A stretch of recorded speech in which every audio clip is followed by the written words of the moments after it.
So thank you, Mr. Mayor. I'm very happy to second this motion and to encourage the people of Swindon to get active. And I'd like to thank Councillor Adam Cover for bringing it forward.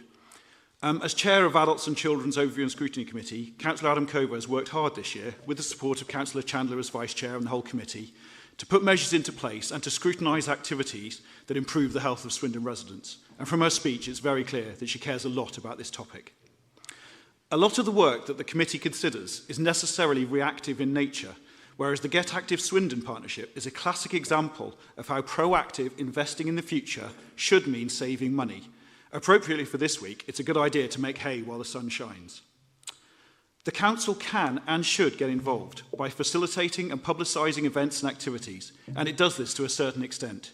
It can make it easy for people to discover what is happening near them that they can get involved in, whether that's through static websites such as Get Swindon Active, or by including big events in the weekly newsletters, which hopefully most of the people in this room have signed up to. Limited resources mean it can be difficult for the Council to directly organise things, but this sort of support can be invaluable to those who do organise physical activities, usually on a voluntary basis. I'd like to draw attention at this point to the great work of Emma Sperring, who has been Run Director at Lydiard Parkrun well over 500 times, and Phil Jeffries, who heads up the Sevenfields event.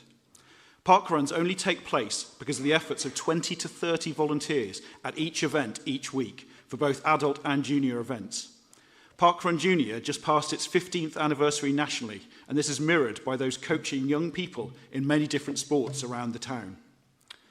One other parkrun element that it would be good for the policy committee to pick up and encourage is the concept of parkrun practices, which is where a GP surgery makes a connection with a local parkrun in order to encourage its users to have a go as a weekly encouragement to get moving.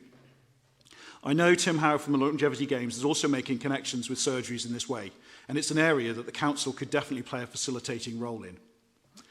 So the question of what can I do to get active or get involved in my local community is, I think, one that private efforts like the Swindon Advertiser and websites like Total Swindon can go a certain way to answering, but I think there is a role for the Fairer Swindon Committee to look into what the Council can do to contribute, in the same way that the Council does not have to build new buildings for the heart of Swindon, but they will not happen with the Council's involvement and encouragement.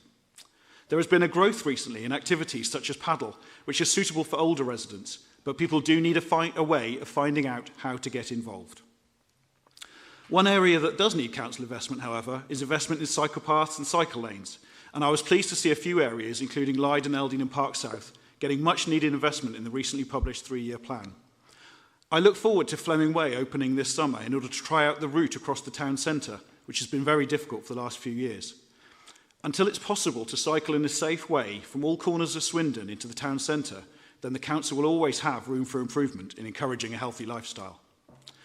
I therefore look forward to the Fairer Swindon Committee's report to Cabinet, and though I'm not currently on that committee, as I'm told there are only so many hours in the day, I would hope that working group sessions on this would be advertised to all members so that supporting evidence and input can be provided. Thank you, Mr. Mayor.